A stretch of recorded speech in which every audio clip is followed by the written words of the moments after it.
context is everything. So I was running a drill tonight, and well, participating in a drill tonight, and the context was confusing at the very best. And so it made the drill more difficult than perhaps it should have been. And it brings to mind something that's been floating around recently anyway, and it's the idea of context being important to your training, period. And everything from the base idea of context of what are you even training for. And this applies to all training.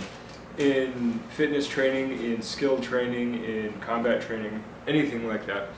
You always have to answer the question, why am I training? To what end am I training? Because that will largely determine the parameters of how you train. But then there are other things that you have to do. You have to, in a sense, set the stage. There has to be a psychological atmosphere. Yes, even for lifting weights, there has to be a psychological atmosphere. If nothing else, for intent.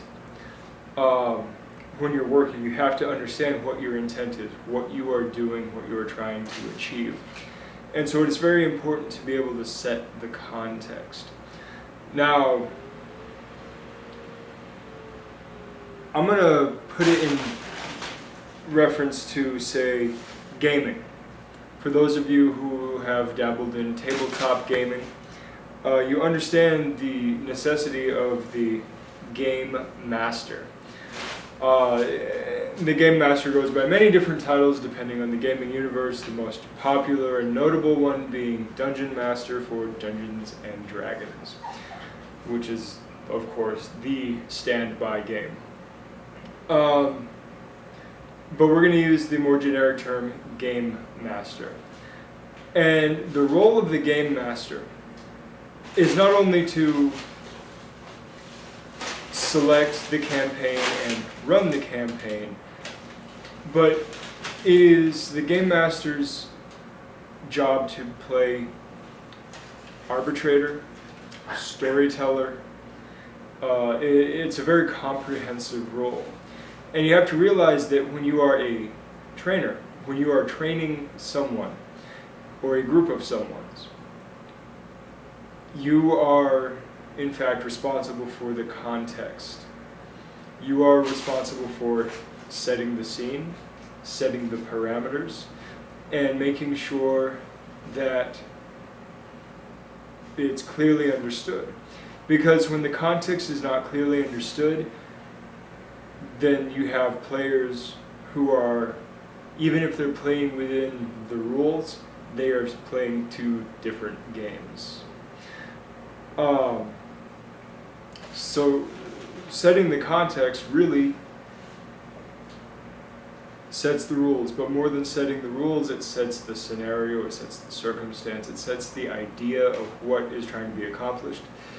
Are the players playing with each other? Are the players playing against each other? How is it going down?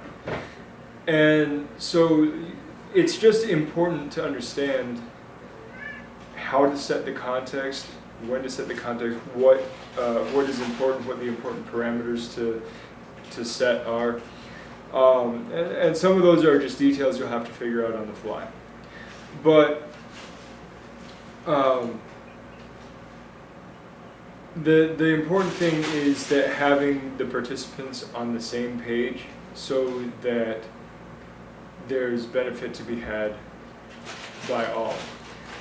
And then, of course, the role of the Game Master is also then to clarify and interpret the rules as a kind of solid focal point within the group so that you don't have 13 different interpretations of the rules and people bickering and rage quitting and all sorts of the fun things that happen in gaming circles.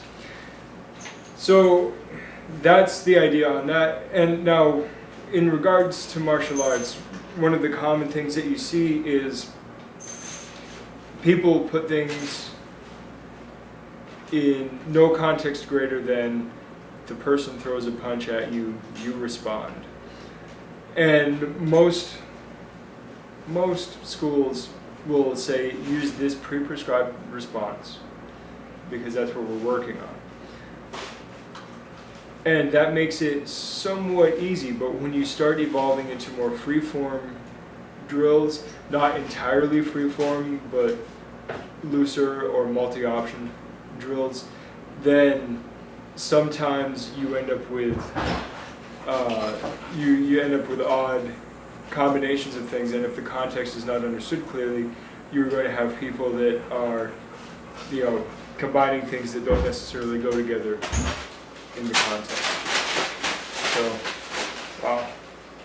So my wife left packing material around for the animals to play with, so that's what the crinkling you hear is. So anyway, that's just the whole idea behind the context thing there. And I want to give an example. Most people don't understand that when they're training martial arts, they're training for some sort of violence on some level. And, there are very many facets, and all of them are fine, provided people understand what they're training for and why they're training it, and don't believe that they're training for something else when they're training for the one thing. But originally, ideally, the idea behind the martial arts is you are training for some type of stress, threat, chaos management. And to understand that, you have to understand that you are probably going to be in a very stressed out situation. So I'm going to give you an idea for extremely dangerous, and this is not by any means the height of danger, but it's still dangerous training. So not recommended to go unsupervised. In fact, I recommend the buddy system quite a bit, and this is probably irresponsible advice, but I'm giving it you anyway. Don't sleep for 24 hours. Don't eat for 24 hours before your training session. Set this up in advance. Then, about 45 minutes before your training session, have the participants, there should be more than one person who is undergoing the sleep fast and the food fast.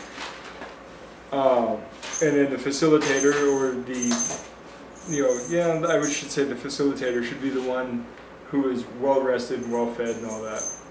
So they're on the top of their game. Now, you set all this up, you have at least 2 people going on the sleep and food fast together for accountability's sake. And then, like I said, 45 minutes before, you have them down an irresponsible amount of caffeine. I mean, I'm talking 4 or 5 cups of coffee, like shotgun. And then have them gorge on food. Just gorge, pig out on food.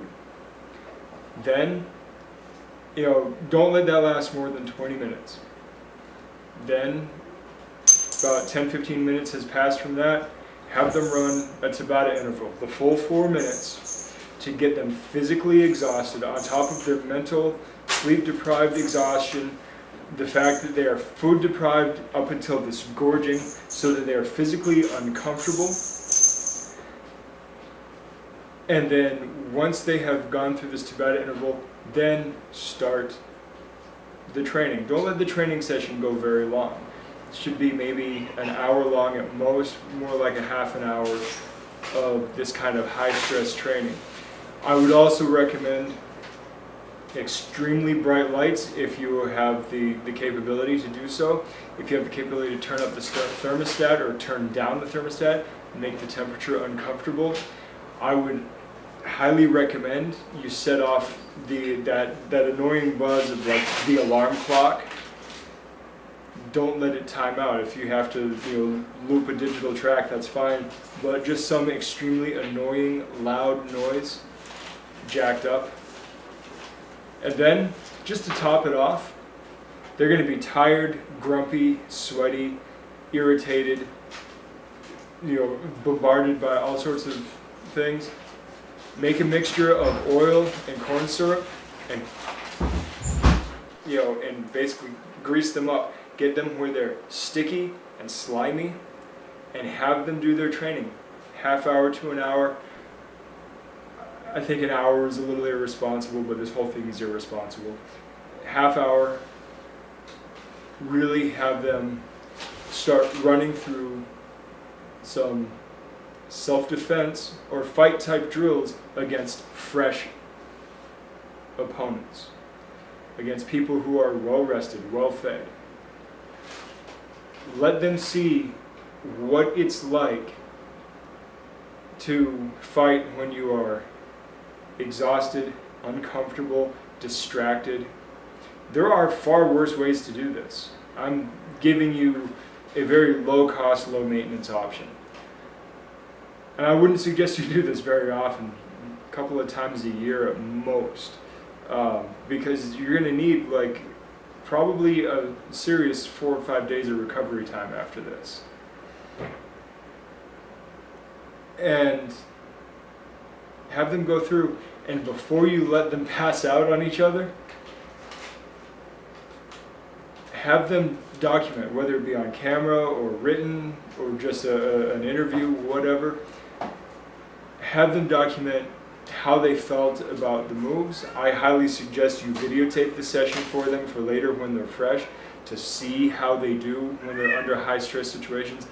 It will be an eye-opener. That's all I got for you. Rambled on, 12 minutes is pretty good, so I'll talk to you guys later. Good journey.